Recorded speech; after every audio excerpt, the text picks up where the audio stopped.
ঐতিহ্যবাহী একটা শিক্ষা কেন্দ্র, জামিয়া ইসলামিয়া দারুল উলুম ওলইতলি কাতিয়া মাদ্রাসা, জগন্নাথপুর সুনামগঞ্জ।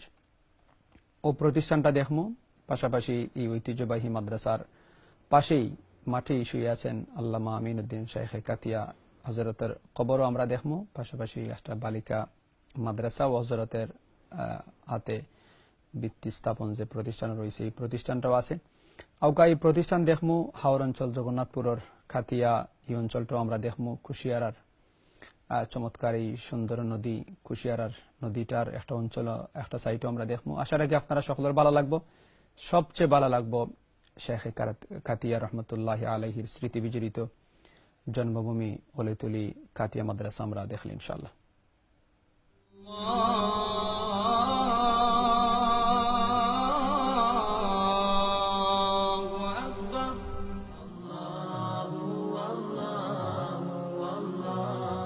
প্রকৃতির সাথে ঋতুর যোগসূত্রের বন্ধন রয়েছে। একই সূত্রে গাঁথা ঋতুর বিচিত্র সমারোহ। গ্রীষ্ম, বর্ষা, শরৎ, হেমন্ত, শীত ও বসন্ত এক একটি ঋতুর সৌন্দর্যের অলঙ্কার। প্রত্যেকটি প্রকৃতির সাথে একান্ত। এদের ছাড়া প্রকৃতি অসুন্দর, বেমানান। কার্তিক মাস শেষে প্রকৃতিতে বিরাজ করবে অগ্রহায়ণ। কিছুদিন পর উৎসব শুরু হবে ধান কাটার। তাই জগন্নাথপুর উপজেলার কাতিয়া গ্রামের যেদিকে চোখ যায় শুধু সবুজের সমারোহ।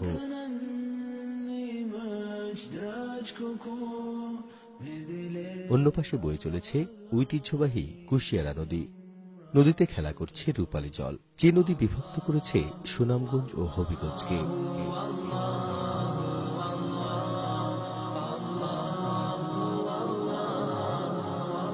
তাই ছবির মতো আকাশ সুনামগঞ্জ জেলার জগন্নাথপুর উপজেলার কাতিয়া গ্রামটি।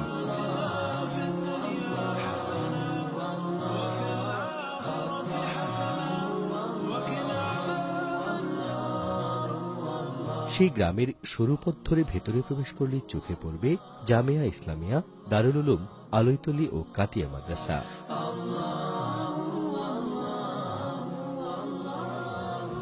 1951 সালে হযরত মাওলানা মুহাম্মদ আমিনউদ্দিন সাহেব কাতিয়া রহমতুল্লাহি আলাইহি এই মাদ্রাসা প্রতিষ্ঠা করেন। যে স্বপ্ন নিয়ে মাদ্রাসা প্রতিষ্ঠা করা হয়েছিল সেই স্বপ্ন আলোর মুখ দেখতে সক্ষম হয়েছে। যখন দ্বীনী প্রতিষ্ঠানটি গড়ে তোলা হয় তখন জগন্নাথপুরে বড় পরিসরে কোনো মাদ্রাসা গড়ে ওঠেনি। ফলে তৎকালীন সময়ে গ্রামে মাদ্রাসাটির প্রয়োজন ছিল প্রবল। প্রতিষ্ঠার পর থেকে এলাকার চেহারা অনেকটাই পাল্টে দিয়েছে এই একটি শিক্ষা প্রতিষ্ঠান। সাদ আহমদ মাদানী রহমতুল্লাহ আলাইহি উনিও আসছেন, হুসাইন আহমদ মাদানীও আসছেন, এরশাদ আহমদ মাদানীও উনিও আসছেন এই মাদ্রাসার, এই ওয়াজ ফরমাইছেন। আর উনি এখন উলামা একরাম আসছেন। শান্তিতে আমরা আসছি এই সাহেব রহমতুল্লাহ আলাইহির দোয়ায়। এখানে পৃথিবীর বিভিন্ন দেশের খ্যাতিমান আলেম ওলামার পদচিহ্ন পড়েছে। বড় বড় মাহফিল হয়েছে এই মাদ্রাসা প্রাঙ্গণে। নতুন দালান কোঠা হলেও একসময় সেই পুরনো টিনশেডের ঘরগুলো এখনো আদি ঐতিহ্য নিয়ে দাঁড়িয়ে আছে।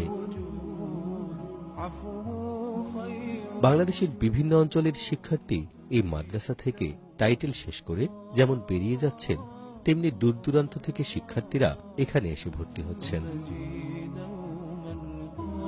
বর্তমানে মাদ্রাসায় 1000-এর বেশি শিক্ষার্থী রয়েছেন।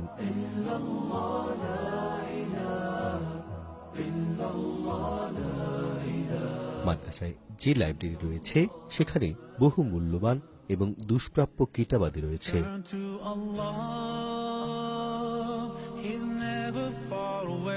যার নামে মাদ্রাসাটি এখনো দেশ বিদেশে মানুষের মধ্যে আলো ছড়াচ্ছে, সেই কাতিয়া সাহেবকে মাদ্রাসার পাশেই কবর দেওয়া হয়েছে।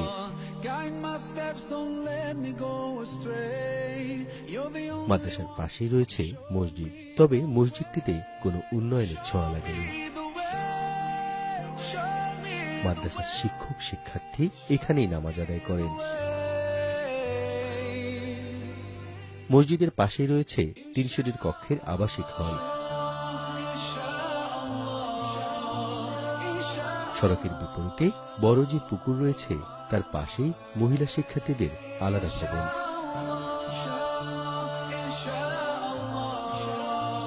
মাদ্রাসাকে নিয়ে সবার মধ্যে রয়েছে অন্যরকম অনুভূতি।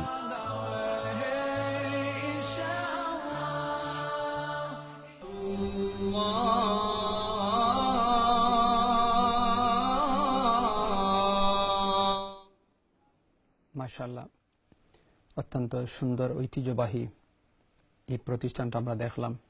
আর বারবার মনে হইতেছে আল্লামা শেখ কাতিয়া রহমতুল্লাহ আলহির কথা, বহুত স্মৃতি হজরতর আয়া চৌকর সামনে বাসিয়ে উঠছে। আজকের এই প্রোগ্রামটা কি দোয়া করি আল্লাহ হজরতের জান্নাত আলা মকাম, সুউচ্চ মকাম দান করুকা। আর হজরতের ই যে দিনী খিদমাত যে রাখিয়া তুইয়া গেছেন, এই ঐতিহ্যবাহী বিশাল এই প্রতিষ্ঠান, এটা কিয়ামত পর্যন্ত আল্লাহ অব্যাহত রাখুকা। দিন দিন এই শিক্ষা প্রতিষ্ঠানের আরো অগ্রগতি হোক, এটা আমরা কামনা করি। এটা আমাদের জগন্নাথপুর সুনামগঞ্জ অঞ্চলের একটা গৌরব। আর এই প্রতিষ্ঠানের লগে যারা জড়িত আছেন প্রত্যেকের আল্লাহ জাযায়ে খৈর দান করুক। একজন কলার আমার লগে আছেন। সালামু আলাইকুম। জি সালামু আলাইকুম। জি আপনি মাতলে আপনার মাত শুনবো ইনশাল্লাহ। আপনি শুনলেন আমরা রে যেন ফোন করছিল, আপনি আবারও আমরা ফোন করলে ইনশাল্লাহ আমরা আপনার লগে মাততাম পারবো। ও যে আপনার কাতিয়া এলাকা থেকে আমরা ঘুরে এলাম, কত সুন্দর লাগছে আসলে। দেশ সবুজ শ্যামল পরিবেশ, আর কত সুন্দর দেশের যেদিকেও আপনি তাকাইবা একটা সুন্দর আপনার দিল ঠান্ডা হয়ে যাব। এই বাংলাদেশের যে সবুজ শ্যামল পরিবেশ, বিশেষ করে গ্রাম অঞ্চলের, এটা অত্যন্ত দৃষ্টিনন্দন। দেখলে খালি দেখবার মনে হয়। আর হাওর অঞ্চল যে একটা, এটা তো আরো সুন্দর। হাওর অঞ্চলের যে নদী, আপনার ভরপুর পানি, আর পার্শ্ববর্তী যে গ্রাম হল, এটা অনেকটা সুন্দর লাগে।